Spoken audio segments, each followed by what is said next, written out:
All right, let's jump right into this. If you've spent any time at all in Brandon Sanderson's Cosmere, you know the name Kelsier.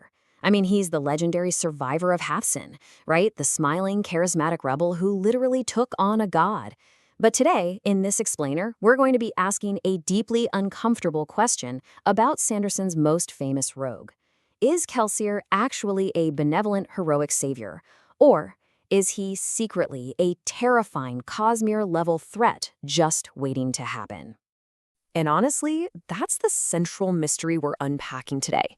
We're going to dig into whether Kelsier's desperate, all-consuming drive to survive ultimately twisted him into the very monster he fought so tirelessly to defeat. So here's our roadmap. We're looking at the Survivor of Hathsin, sparking the Ska Rebellion, a question of morality, the secret history, and finally, Thydakar and the Ghostbloods. And hey, quick heads up, I want to explicitly warn newer readers right now that sections 4 and 5 are going to dive into massive, late-game Cosmere spoilers. You've been warned, let's get into it. Starting off with Part 1, the Survivor of Hathsin. You see, to truly understand who Kelsier is today, we really have to look at the man he was before his imprisonment, before the absolute nightmare of the pits of Hathsin. Kelsier was this cocky, arrogant, underworld thief running around the city of Luthadel. He was wildly impulsive. He genuinely believed there was no one he couldn't rob. But he had an anchor, and that was his wife, Mar. Mar was basically the rock to his fire. She dreamed of a world with blooming flowers, and even carried around a drawing of one just to prove it could exist. Her unrelenting hope and positivity grounded him completely. But of course, Kelsier's arrogance led him to attempt the literal impossible, robbing the Lord Ruler's palace. The heist was a total disaster, and upon their capture, the Lord Ruler whispered a word of thanks to Mare, which planted this toxic seed of doubt in Kelsier's mind that she had betrayed him. They were both sent to the pits of Hathsin. If you don't know, this is a brutal death sentence where prisoners hunt for adium geodes in pitch darkness. For 16 grueling months, Kelsier suffered, doubting his own wife. But the real breaking point? That came when Kelsier couldn't find a geode to pay for his life, and Mare secretly gave him hers. Because she went back empty-handed, Kelsier was forced to just watch as the guards beat her to death and dragged her body into the ash. The crushing guilt of his doubts, combined with the horrific trauma of her murder, it all just collided. And in that exact moment, Kelsier snapped. I mean that literally. He awakened his latent Mistborn powers, mastering allomancy in this massive surge of grief and rage. He didn't just escape the pits. He leveled the camp, slaughtered the guards, and murdered every single nobleman within a 10-mile radius. That cocky thief, he died in the ash that day, and the legendary survivor was born. Moving to Part 2, Sparking the Ska Rebellion. That sheer trauma birthed a brand new crusade. Kelsier decided right then and there that he was going to completely tear down the final empire, and he used Mar's beautiful dream of a world with blooming flowers to justify what became a brutal, entirely uncompromising campaign of vengeance. Following Mare's death, Kelsier decided the only way to move forward was to smile, but he weaponized that defiant smile. In an empire built entirely on oppression, it made him a beacon of hope. It allowed him to assemble a truly legendary crew. He recruited folks like Vin and Doxson and utilized the highly unique skills of Ham, Breeze, Clubs, and even his own brother, Marsh. But here's the thing. Beneath all that charismatic outward positivity, Kelsier harbored this icy desire for maximum bloodshed. He engineered these crazy heists on noble houses, claiming it was just to steal adium and incite a civil war. But honestly, to Kelsier, a mission simply wasn't a success unless he got to slaughter the nobility living there. So the crucial takeaway here is that Kelsier's ambitions went way, way beyond just dismantling the empire. He figured out that to truly shift the Ska mindset from absolute despair to active defiance, he had to become something more than a man. He had to become a symbol. He intentionally inflated his own legend, actively spreading tales of his survival. He actually engineered his final confrontation with the Lord Ruler so that even if he died, his legacy would outlive him and literally become the foundation of a new world. Which brings us to Part 3, a question of morality. Now, I want you to pause for a second and critically judge Kelsier's actions as we pivot this explainer into a bit of a moral case study.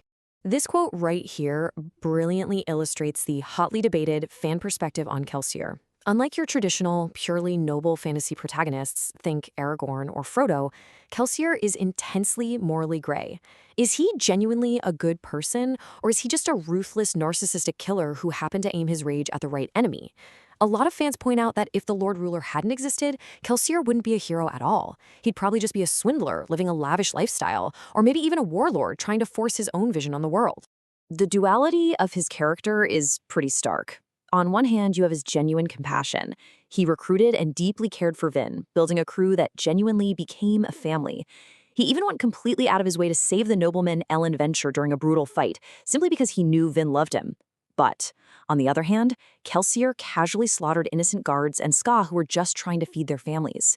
He judged them for working for the Empire, completely ignoring his own privileged past. He killed without a shred of remorse, driven by this chilling narcissism and a deep-seated belief that he was always absolutely the smartest man in the room. Okay, consider this your absolute final warning. We are about to cross the threshold into full major Cosmere spoilers, specifically covering the events of Mistborn's secret history and the Stormlight Archive's Rhythm of War. If you're caught up, let's keep moving. Part 4. The Secret History. Now, the massive twist of the original Mistborn trilogy is that Kelsier's death at the hands of the Lord Ruler, that was absolutely not the end of his story. When Kelsier was killed, he actually awoke in the cognitive realm, and instead of passing on into the beyond to be with Mar, Kelsier acted in pure, stubborn defiance. He threw himself straight into the Well of Ascension, absorbing its power just to anchor himself. In Cosmere terminology, he became what's known as a cognitive shadow, an invested remnant of a soul that basically refuses to leave after physical death. Let's break down the underlying magic mechanics of this for a second. When the physical body dies, if the soul is flooded with investiture, which is the fundamental magic of the Cosmere, it anchors them. But this introduces a deeply unsettling and frankly terrifying in-universe theory proposed by scholars like Vasher. They suggest that a cognitive shadow might not actually be the true original soul at all.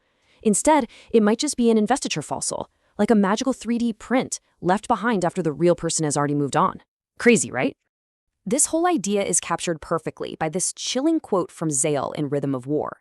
He explains that, as cognitive shadows linger, they slowly lose their humanity and their ability to learn or grow. They become relentlessly bound to their defining intent. For Kelsier, who spent his life being worshipped as the survivor, his entire cognitive essence essentially hardened into one singular, extreme focus: survival.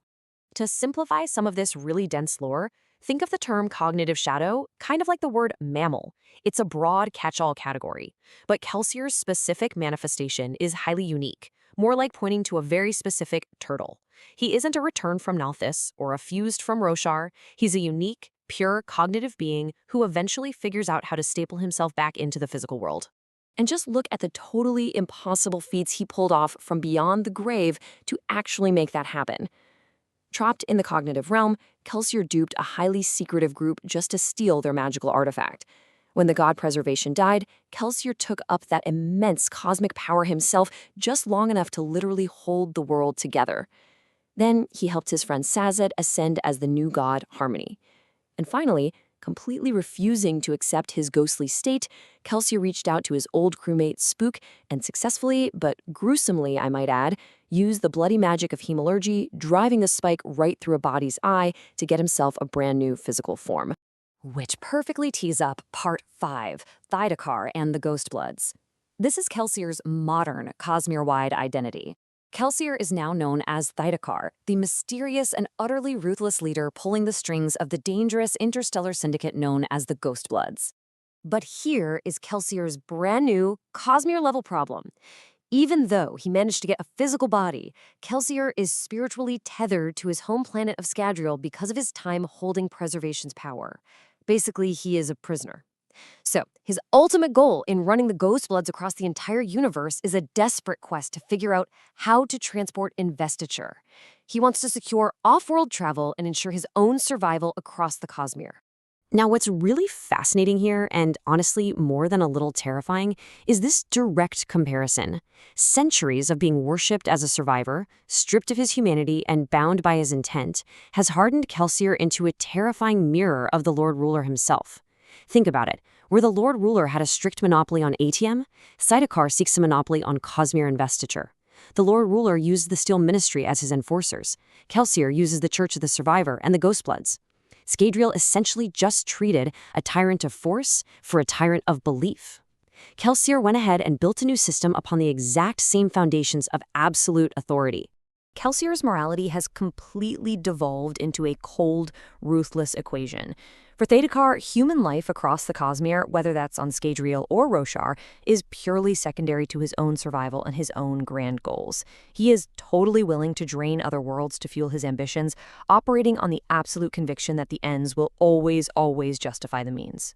Which leaves us with this final provocative thought. You've seen his tragedy, his incredible triumphs, and his terrifying evolution into a Cosmere shadow broker. Knowing the whole truth about what he was and what he's become as an investiture fossil driven only by survival, is Kelsier a hero or a monster? Can Kelsier truly survive his own myth? Thank you so much for joining me for this explainer. I really hope it leaves you looking at the Survivor in a whole new light.